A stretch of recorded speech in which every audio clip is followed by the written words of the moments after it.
മലയാളികളുടെ പ്രിയപ്പെട്ട കലാകാരൻ ശ്രീനിവാസൻ അന്തരിച്ചിട്ട് അധികം നാളുകളായിട്ടില്ല. എന്നിരുന്നാലും അദ്ദേഹത്തിനെക്കുറിച്ചുള്ള ഓരോ വാർത്തകളും ഇപ്പോഴും സോഷ്യൽ മീഡിയയിൽ നിലനിൽക്കുകയാണെന്ന് തന്നെ നമുക്ക് പറയേണ്ടി വരും. അത്രമാത്രം പ്രേക്ഷകർ ഇപ്പോഴും അദ്ദേഹത്തിനെക്കുറിച്ച് അന്വേഷിക്കുകയും ചെയ്യുന്നുണ്ട്. സോഷ്യൽ മീഡിയ ഉപയോഗിക്കുന്ന ഓരോരുത്തരും ഈ വാർത്തയെക്കുറിച്ച് ഇപ്പോൾ പ്രതികരിക്കുന്നു. തൃപ്പൂണിത്തുറയിൽ കണ്ടനാട് പാടശേഖരത്തിലെ കാറ്റിലാടുന്ന നെൽക്കതിരുകൾക്ക് കൊയ്ത്തിന് പാകമായി നിൽക്കുന്നു. ഇത് ആരുടെ കൈയാണ്? അത്രയേറെ സുന്ദരമായിട്ടാണ് അവിടെ കൊയ്യാനുള്ള പാടത്തിൽ നെല്ല് നിൽക്കുന്നത്. അത് കണ്ടപ്പോഴാണ് എല്ലാവരും അത് ഓർത്തത്. അത് നട്ടതും അവിടെ എല്ലാം ആക്കിയതും ശ്രീനിവാസനാണ് എന്ന്. അദ്ദേഹത്തിന്റെ മരണശേഷം ഇങ്ങോട്ട് ആരും എത്തിയിട്ടില്ല. 100 മണി വിളഞ്ഞ പാടം കാണാൻ നാട്ടുകാരും കൃഷിക്കാരും ഒത്തുകൂടുമ്പോൾ എല്ലാവരുടെയും കണ്ണുകൾ തിരയുന്നത് ഒരാളെ തന്നെയാണ്, മലയാളത്തിന്റെ പ്രിയപ്പെട്ട ശ്രീനിവാസനെ തന്നെ. വിളവെടുപ്പിന്റെ ആവേശം കാണാൻ അദ്ദേഹം ഇന്നില്ല എന്നത് തന്നെയാണ് ഏറ്റവും വലിയ വിഷമം. വർഷങ്ങൾക്ക് മുൻപ് 2 ഏക്കറിൽ ശ്രീനിവാസൻ വിത്തിട്ട് തുടങ്ങിയ കൃഷിയാണിത്. 60 ഏക്കറാണ് ഇത്തവണത്തെ കൃഷി ഇറക്കിയത്. ശാരീരിക അസ്വസ്ഥതകൾ കാരണം ശ്രീനിവാസന് സെപ്റ്റംബറിലെ വിത ഉത്സവത്തിന് വരാൻ കഴിഞ്ഞില്ല. എന്നാൽ അച്ഛൻ്റെ ആഗ്രഹം മുടങ്ങാതിരിക്കാൻ മകൻ ധ്യാൻ ശ്രീനിവാസൻ എത്തിയിരുന്നു. നാട്ടുകാരും കർഷകരുമായ മനു ഫിലിപ്പ്, തുകലൻ, സാജു കുര്യൻ എന്നിവർക്കൊപ്പം ധ്യാൻ വിത ഉത്സവം പൂർത്തിയാക്കി. ഉമ നെൽവിത്തുകളാണ് വിതച്ചത്. അടുത്തയാഴ്ച കൊയ്ത്തുത്സവം നടക്കുമ്പോൾ ശ്രീനിവാസനോടുള്ള ആദരസൂചകമായി പാടശേഖരത്തിനരികെ അദ്ദേഹത്തിന്റെ ഗ്രാനൈറ്റ് പ്രതിമ സ്ഥാപിക്കാനാണ് കർഷകരുടെ തീരുമാനം. ശ്രീനിവാസൻ പണം മുടക്കി നവീകരിച്ച കുളക്കരയിൽ പാടത്തേക്ക് നോക്കി നിൽക്കുന്ന രൂപത്തിൽ പ്രതിമ സ്ഥാപിക്കുമെന്ന് മനു ഫിലിപ്പ് പറയുന്നുണ്ട്.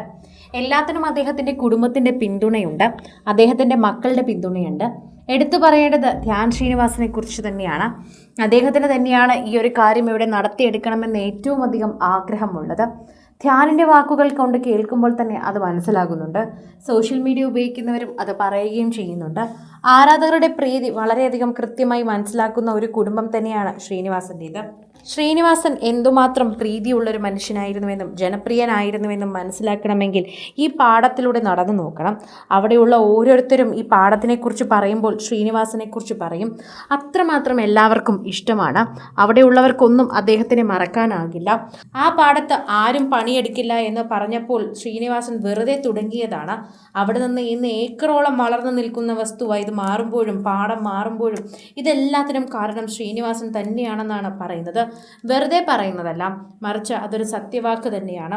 ശ്രീനിവാസൻ ഇല്ലായിരുന്നുവെങ്കിൽ ഇന്നൊരിക്കലും ഈ നെൽക്കതിർ ഇങ്ങനെ വച്ചു വരില്ല. അതെല്ലാം ശ്രീനിവാസന്റെ ഒരു കഴിവ് തന്നെയാണ്. അദ്ദേഹം തന്നെയാണ് അത് എടുത്തു പറയേണ്ടതും. അദ്ദേഹത്തിൻ്റെ കഴിവ് കൊണ്ട് ഒന്ന് മാത്രമാണ് ഇന്ന് ഈ പാടം ഇങ്ങനെ നിൽക്കുന്നത്. അത് പറയാൻ ഞങ്ങൾക്കൊരു മടിയുമില്ല എന്ന് പറയണം. വെറും 2 ഏക്കറിൽ തുടങ്ങിയത് ഇന്ന് 60 ഏക്കർ ആക്കാനുള്ള എല്ലാ പ്രാപ്തിയും ശ്രീനിവാസൻ്റെ തന്നെയാണ്. അതിനുള്ള പ്രയത്നം രാപ്പകലില്ലാതെ അദ്ദേഹം കഷ്ടപ്പെട്ടതും ഇതിനു വേണ്ടി തന്നെയായിരുന്നു. എല്ലാ വർഷവും ഇതിൻ്റെ വിളവെടുപ്പിന് മുടങ്ങാതെ എത്തും. അതുപോലെ വിത്ത് പാകാനുള്ള സമയത്തും എടുക്കും.